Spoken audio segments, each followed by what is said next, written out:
Les activistes mènent l'opposition. Vous n'êtes pas sans savoir que Karim Xurum Xaake et compagnie amal nañ benn mobilisation le vendredi dernier mu nekkoon mobilisation boo xam ni te amal nañ lu mu am en terme justement de mobilisation mais aussi de présence car comme bien sûr c'est la première fois muy am depuis que Sonko ak Diomaye daal di accéder exactement au pouvoir Arfan mu nekk loo xam ni itam ñëpp reprendre ko dans différentes toiles quand on dit que les activistes mènent l'opposition à la place exactement de l'opposition à fond. Alors comment est-ce que nga analyser Paris bi nga xam ni itam ñoom réussir nañ ko balaa ñoo ñëw si waa APR ñi nga xam ni itam gis nañ leen fa ñoom Amadou Mame Diop ñoom Pape Malick Ndour langaamu si li nga xam ni itam moom la opposition. moom la déjà dit le mot yow ngay jeexal nga wax bi. mais avant pourquoi nga jàpp ni pourquoi nga jàpp ni instant bi les activistes di mener li nga xam ne que moo di l'opposition. mais quand il dit les activistes mènent l'opposition, on se pose la question, où est l'opposition d'abord? Mais où est l'opposition? Si au Sénégal c'est des activistes qui mènent l'opposition, on se pose la question, où est l'opposition? C'est ça la question, la vraie question c'est ça. Où est l'opposition?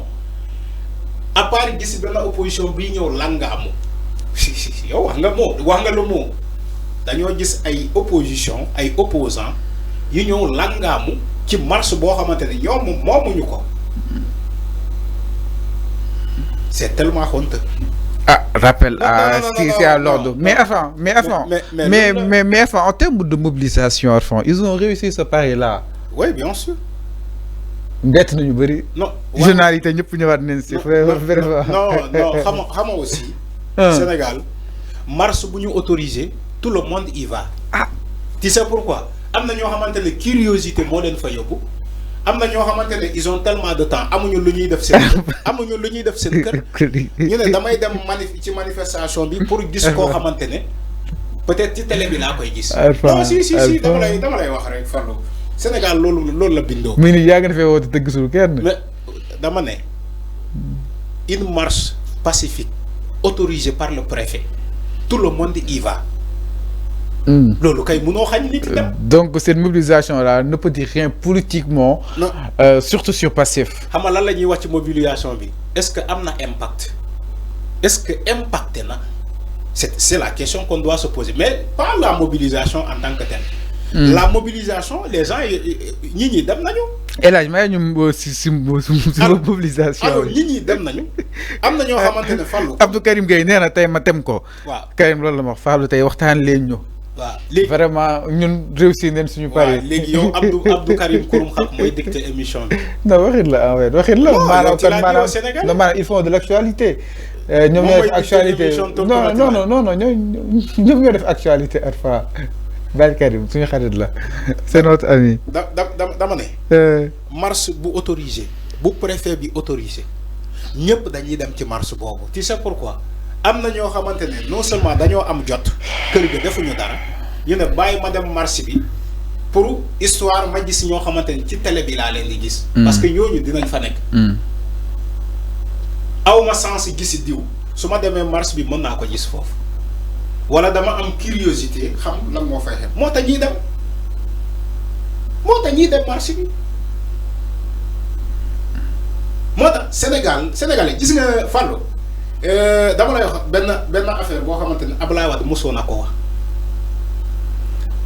Abdoulaye Wade dafa mos a wax lu am solo ci les marches là les foules que tu vois là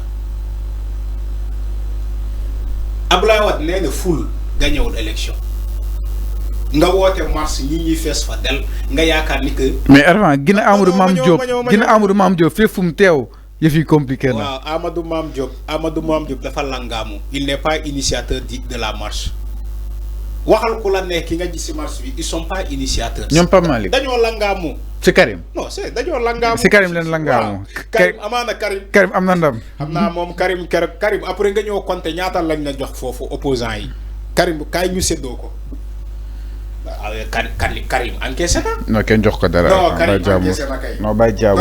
non Karim yow Karim. mais avant Karim après mu ñëw ñu seetlu. waaw mais avant politiquement c'est un état qui ne fait même pas 2 ans alors full bu toll nii génn est-ce que tamit nekkul benn genre de message boo xam ni itam Sonko ñooy war nañ ko décrypter. loolu la. full bi. dama ne. maanaam est-ce que ñoom ci waruñoo décrypter message bi. tu n'as pas écouté. dama ne. gis nañu ci marche bi ay nit. mais est-ce que il y a de l'impact. Est-ce que marche boobu impacté na ci la décision des autorités ci marche bi lan lañ doon wax. libérer Badara Gadiaga, libérer Abdou Nguer, libérer Sangam, libérer Farba, libérer qui. Voilà, c'est marché aussi dégg naa Guy Marius Sagna génn nii ñoom maanaam ñiy défendre voleurs yi ak sàcc yi vraiment waruñu leen war a mën a fulaal. foofu laa bëgg a ñëw yow boo nee libérer diw libérer diw d'accord je suis d'accord ci le slogan. non mën nga ne libérer diw libérer diw. mais nga fàtte ni que yow yaa fi doon taxaw nga ne nañu jàpp sàcc yëpp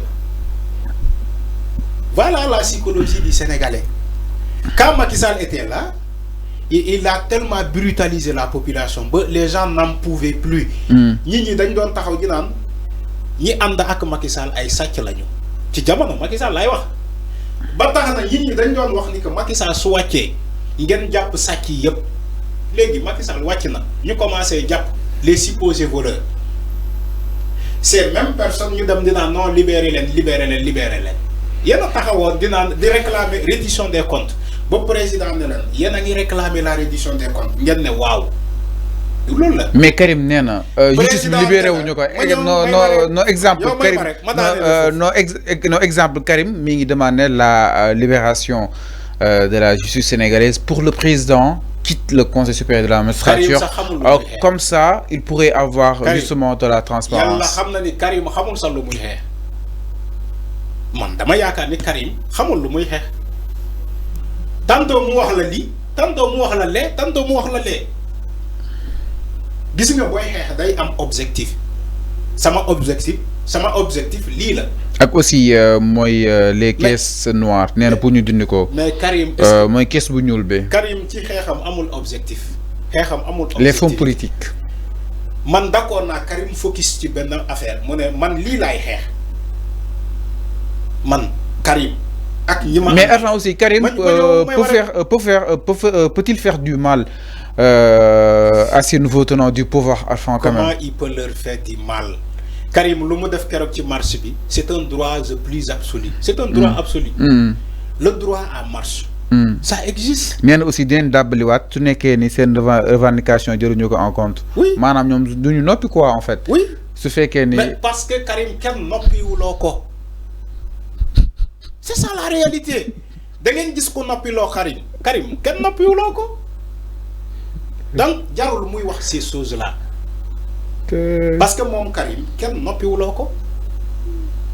Karim buñ ko noppiwuloo tey. mais nag du am temps pour dem marche. Karim mi yëngal Pastef nag boobu ba tey gars yi ñi ngi wax ñoom Waly Diouf Bodiang ñi ngi wax ñoom Guy ñi ngi wax entre autres.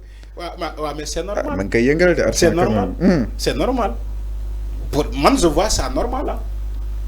ñoom tamit ñu génn def ay sorties di répliquer je vois ça normal. C'est normal on est en démocratie gis nga démocratie moo tax Karim di manifester ñu bàyyi ko moom manifester loolu mooy démocratie. Démocratie moo tax Karim dugal autorisation de marche préfet bi accordé ko loolu mooy démocratie. Man je ne vois pas la marche de Karim. Je ne vois pas l'opposition du pouvoir xam nga lan laa gis. La démocratie laa gis. C'est la démocratie sénégalaise en miniature moom mooy évoluer ci jamono Macky Sall kenn xalaatul nga dugal marche bu mel ni préfet bi autorisé ko. Fallou, vous pouvez dire la vérité aux Sénégalais.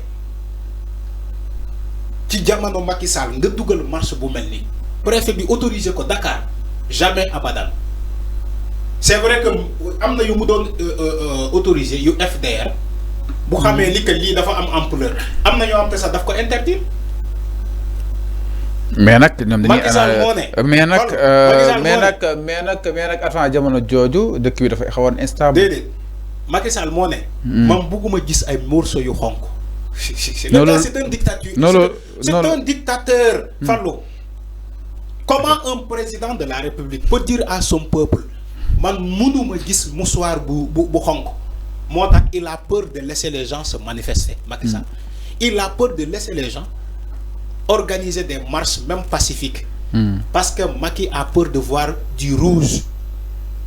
Alors mais Diomaye n'a pas peur de voir du rouge. Il ne l'a pas dit.